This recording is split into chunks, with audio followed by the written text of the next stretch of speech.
Quantas vítimas o senhor já provocou de estelionato? Quantas pessoas foram vítimas do estelionato que o senhor praticou? Relembrando que eu fui vítima de uma perseguição em Araraquara, inclusive equiparada à perseguição que Vossa Excelência fez com o presidente Lula, integrantes do PT, e ressaltando que eu li as conversas de Vossa Excelência e li a parte privada e posso dizer que o senhor é um criminoso contumaz. Cometeu diversas irregularidades e crimes. Pediria aqui que fosse advertido o depoente que não pode chamar um senador de criminoso cometendo crime de calúnia. Peço escusas, então. O senhor, por favor, respeite aqui o plenário desta casa. Retiro o que eu disse, peço escusas. Aí o vídeo, eu passo comentário para o Lucas Pavanato. Não, é impressionante como é dissimulado, né? Ele ali defendeu, atuou deliberadamente cometendo crimes para defender um criminoso, de fato um criminoso, condenado em primeira, segunda instância, confirmado pelo Supremo Tribunal Federal, depois teve seu processo anulado por supostos vícios processuais, mas foi condenado. As provas existem. Ninguém inventou as provas. Ninguém inventou o sítio de Atibaia, ninguém inventou o triplex no Guarujá, ninguém inventou os bilhões e mais bilhões e milhões que foram recuperados pela corrupção que aconteceu na Petrobras. Ninguém inventou, o dinheiro estava lá, as provas estavam lá, dinheiro foi recuperado pela Operação Lava Jato.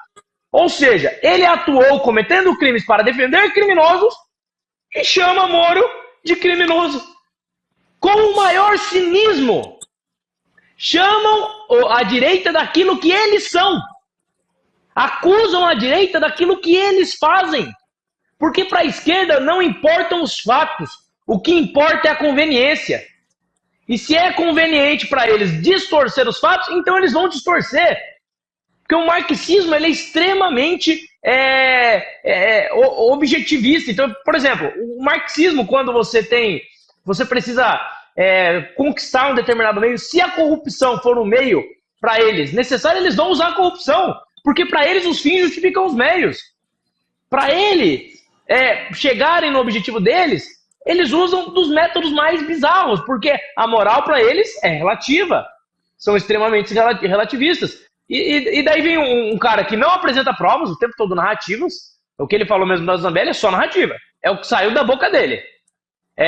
Apresenta narrativas para favorecer um sistema autoritário e para defender corruptos, e que é tratado pela imprensa como uma pessoa séria. Um criminoso condenado, violando a privacidade de outras pessoas, a serviço de outros criminosos e tratado com seriedade pela imprensa.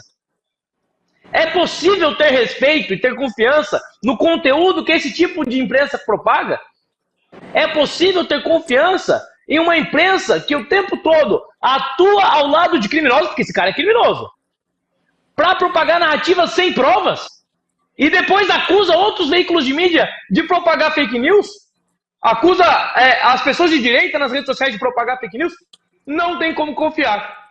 É por isso que quanto mais o tempo passa, mais se acentua a desconfiança de uma parcela significativa da população em relação aos desmandos da imprensa. E faz todo sentido, porque ao tempo todo a imprensa ela tem escolhido ficar contra o povo e ao lado dos corruptos.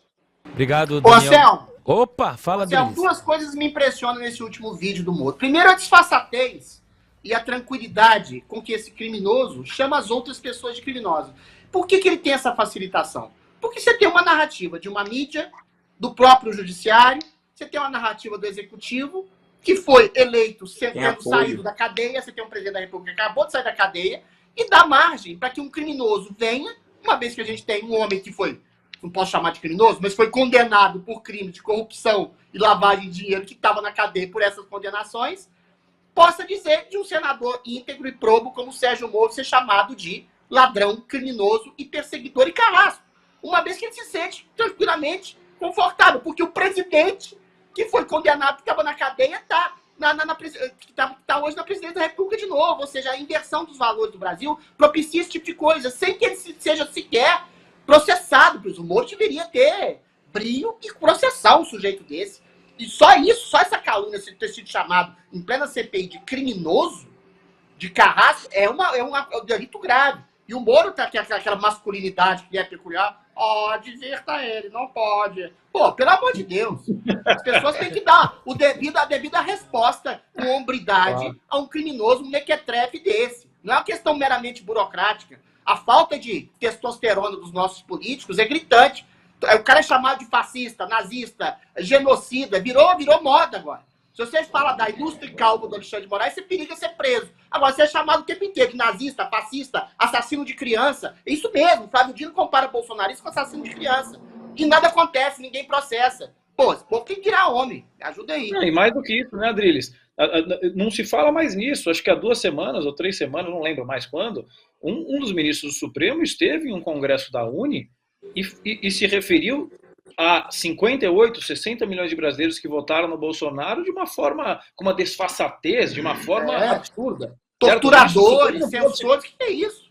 Enfim. E não se fala mais nisso. Veja, a direita deveria ter se organizado, na minha visão, para instaurar pelas vias legais um processo de impedimento contra o Luiz Roberto Barroso. Certo? Como você muito bem colocou, falta testosterona às vezes, falta ação. Porque os grupos, normalmente, que têm, na minha visão, que têm poder na sociedade, não são necessariamente aqueles que estão em vantagem numérica ou que são mais inteligentes. São aqueles que, efetivamente, são mais organizados e conseguem ocupar setores estratégicos da sociedade. E eu acho que nós temos falhado muito nisso, né? O comunismo, como diria Olavo de Carvalho, não é um grande ideal que se perverteu, é uma perversão que se vendeu como um grande ideal. E nós estamos em silêncio, lamentavelmente, dominados por agentes comunistas.